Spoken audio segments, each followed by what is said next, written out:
there. Today we're here to take a look at 4 new cameras to the market. 4 mirrorless interchangeable lens cameras. The first one is the not so recently announced Sony A7 Mark II. This has been upstaged by the new A7R Mark II, but this is still relatively new, and the biggest change between this and the A7R is the 24 megapixel sensor on the A7 Mark II as opposed to the 36 megapixel sensor on this A7R. The next camera is the new Fuji X-T10. This is the small scale version of the X-T1. It does most of what the X-T1 does with a little less bulk, a little less size, a few less controls. The next camera is the update to the OMD e-M5, the Mark II. It has a few feature changes, but it's basically just an improved version of the OMD e-M5, which was already a very good camera.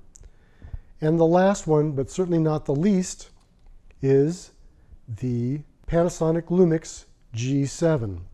All of these cameras are very different.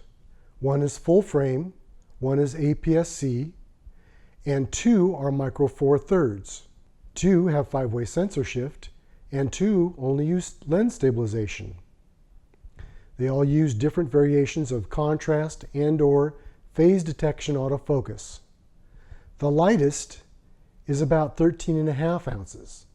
The heaviest is 6 ounces heavier. The Sony A7 Mark II is priciest by twice the price of the Lumix G7. There are also surprisingly many similarities. All are, of course, mirrorless interchangeable lens cameras. All have 16 megapixel sensors, except the 24 megapixel Sony A7. All offer HD video, and the Lumix G7 also offers 4K video. All have high-res electronic viewfinders featuring 100% coverage. All have 3-inch LCD screens. All of these are smaller than their DSLR counterparts. I'm going to show you the Canon and Nikon equivalents.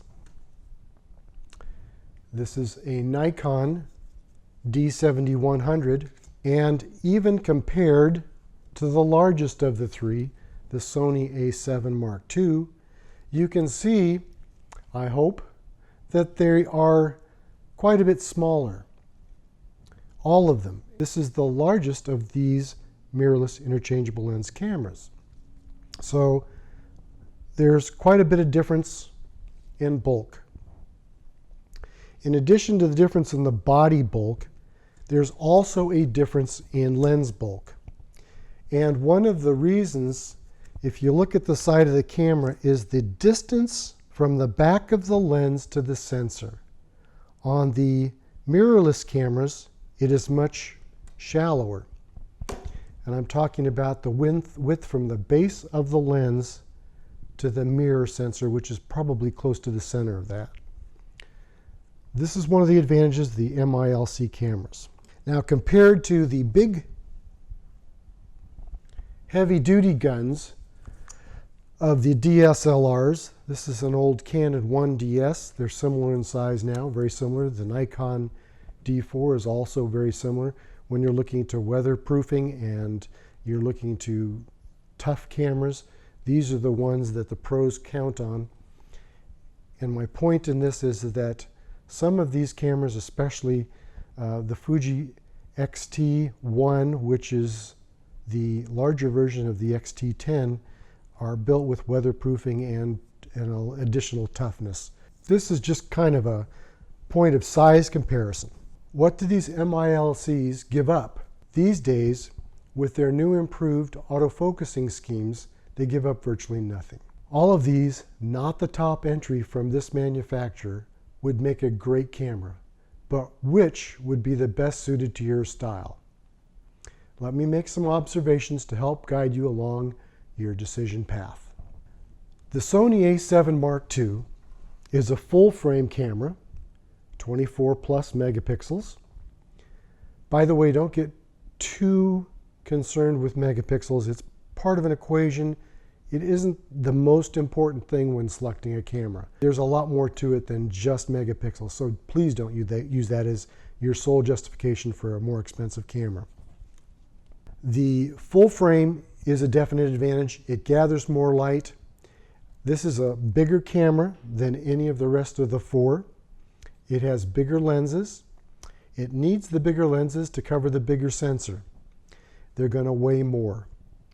They're the priciest by a bit. This one's almost twice the price of, it is more than twice the price of the Lumix G7, and it's 50% more, a little more than 50% more than either of these two. So what do you get with a full frame sensor that you don't get with an APS-C or a mirrorless 4/3? You get a little more light gathering ability. This is useful in very low light situations. The other very nice thing about both this camera and the Olympus e-M5 Mark II, they both have in-camera image stabilization. That means that any lens you attach to the camera will be image stabilized. It is an important feature in low light where you need a slow shutter speed and you need a stable image. The next camera here is the new Fuji X-T10. Like I said, it's the smaller cousin to the X-T1. It has nearly all the same features for quite a good chunk less. It's a pretty tough little camera, has a lot of features, a lot of controls. It's got an exposure comp dial. Most exposure compensation is done with wheels. That makes this very, very easy. It has adjustable aperture on the lenses and speed on the dial, which is convenient. A lot of cameras have a little wheel that you twist. This is a better system, I think. It has very professional quality lenses. The Fujifilm has almost the entire range of their lenses is excellent. Sony has Zeiss lenses, which are definitely pro quality, and a lot of very high quality Sony branded lenses. They also have some much less expensive lenses. So now let's move on to the Olympus OMD e-M5 Mark II. This is a new camera to me. I used the Panasonic Lumix GX7. I thought they were more similar than they are. I have to admit that I like this very much. I used the Panasonic GX7 because of the in-body image stabilization. That is a feature that it shares with this Olympus. Although Olympus was the first one, and in all of the Olympus cameras do have the in-body image stabilization system.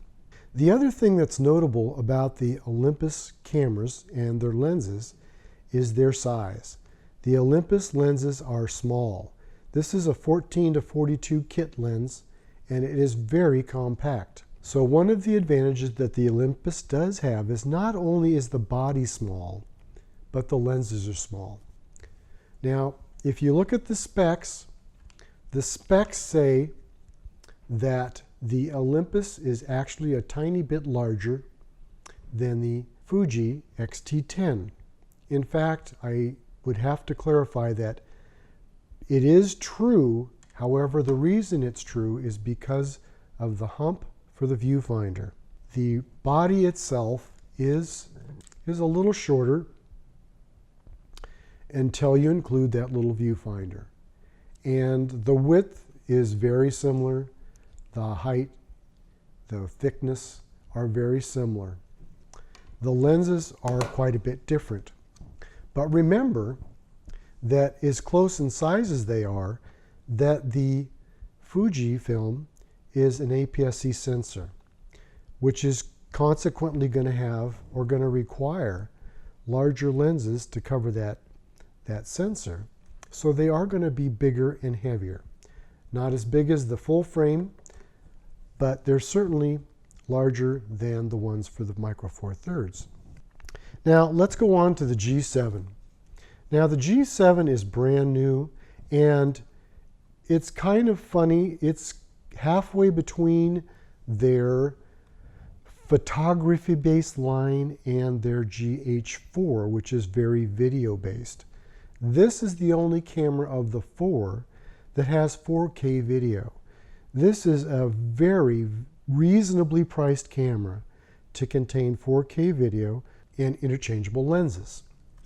This particular lens was designed, I think, primarily for video. It's 14 to 140, which gives you a reach of 28 to 280 millimeter equivalent on 35. That is a nice range for video, and it's very smooth all the way from 14 to 140, which is important to videographers. It is image stabilized by the lens. The lenses have the power OIS. So that is a consideration. That's handy. So what's the best camera for you? I can only tell you what these cameras do well. Each one of them has a redeeming feature. Each one of them does something particularly well. The Sony a7 Mark II with a full frame sensor takes a very nice photograph, and it captures a lot of detail in the darks because of the full frame sensor. I took this with me on a recent trip to Europe and into some of the very dark churches, and I was extremely happy with the amount of detail I was able to recover in the darks and the shadows. So this is a really good camera for that. In addition, because of the in-body image stabilization, I was able to shoot at pretty slow shutter speeds and not have to open it wide open, so I got enough depth of field to be able to get all that I wanted to get in the frame. I was very, very pleased with this camera, and in the package I carried it, it isn't even that big. This is the bag I used to carry, the camera, the main lens, my wide angle lens, my telephoto lens, and a 28 millimeter prime. So this is not a large bag to carry around to carry all of that stuff, and it fits just fine. I was very comfortable carrying this kit around Paris and did it quite a lot. So, nice compact kit, very carryable, very user-friendly. So, the Fuji X-T10, very nice, very comfortable, very well built camera. Shares the excellent Fujifilm lenses from the X-T10. This camera is surprisingly cheaper than the X-T10 and has nearly every important feature. The X-T10 does most of what the X-T10 does, and like I say, cheaper. And like I say, those lenses are really excellent. Very, very good lenses. Okay. By the way, this is my work camera. When I need to do work, I need to rely on my camera. I need to be able to bounce it around a little bit. I want it to be inconspicuous. I do take my X-T10 with me, both of them, and I switch a lot during the time, so I always have two completely different lenses, two completely different perspectives, and these do just a great job. Good shadow detail, good versatility, excellent. Now, I'm new to the Olympus. I bought the Olympus to check out the in-body stabilization. I've been using the GX7, and I have grown to like that so well that I decided to try the Olympus OMD e-M5 Mark II. I like it a lot more than I expected. It's a great little camera. Its controls are a little different than I'm used to. The e-M5 had a on-off dial, which I did not care for, and they've modified it on this. And in addition, a feature that I frequently talk about as being a major reason to use these ILCs, the live viewfinder. With the e-M5 original version, you could not review your photographs through your viewfinder. You could use the LCD display, but not the viewfinder. And I was not happy with that at all. I was disappointed. The new one, before I purchased it, I made sure that that had been updated, and it has. When you're in bright sunlight, you can look in that viewfinder and you know what you have. If you're looking for the smallest, lightest camera of this group, this one's pretty tough to beat, with the small lenses especially. The body is small, but the lenses are really the critical factor in this. I'll talk just a little bit about that more in a minute. But let me go on to the G7, because this camera is a winner in so many ways. This has 90% of the features, maybe more, of the GH4 at a fraction of the price. This camera has a great feel, takes good pictures, and it gets 4K video. If you are looking for video of these cameras, this is the one I would pick. I would go for the Micro Four Thirds for video. This one is a lot more suited to 99% of us shoot a little video, shoot some stills photographers. This is a very excellent value. There are lots of nicely priced Panasonic and Olympus lenses, and with an adapter, for example, if you want to shoot a really long shot, put an adapter on and take your Canon or Nikon 75-300, which turns into a 150-600, and you have a tremendous amount of reach. And those Nikon and Canon lenses are cheap on these. So they're very versatile. I think this is a real winner. They did a really good job on this Lumix G7. Okay, so if you're looking for the ultimate carry-around small camera, if that's all you're interested in, the other camera to consider it's been out for a while, but the Sony a6000 is pretty darn small. These compete very, very well against one another. The APS-C size sensor in the a6000 belies its size. It is smaller and lighter than the e-M5 by just a fraction. However, the lenses of the Olympus are going to be smaller. This is not my favorite lens. The standard lens that I do use on the a6000 is a Zeiss 16-70, with which I'm very happy. 24-105 equivalent, excellent. So this is another consideration. If you want small APS-C, if you need APS-C, good way to go. If you just need small and you want excellent quality, good priced lenses, the Olympus is very good and will make you happy. I think all of these cameras would make a good camera for anybody. I'm not going to say the same thing about video. I think the hands down winner here in video is the Lumix. They've been focusing on video for quite some time, and they have got it nailed. They have a large following. They have a large knowledge base. They're tough to beat. When it comes to stills, full frame, this is the only choice. APS-C, there are numerous choices. This is one of the best. Micro Four Thirds for photography only. Excellent and very small, very portable. If you want to go hiking, this will go with you. Be a very small, light package. So, that's my take on this. I hope I've helped you make your decisions. I am going to be doing follow-up videos on each of these manufacturers' products, and I think they deserve a little more discussion than I want to do in this broadly based, quick-paced comparison. Thanks for joining me.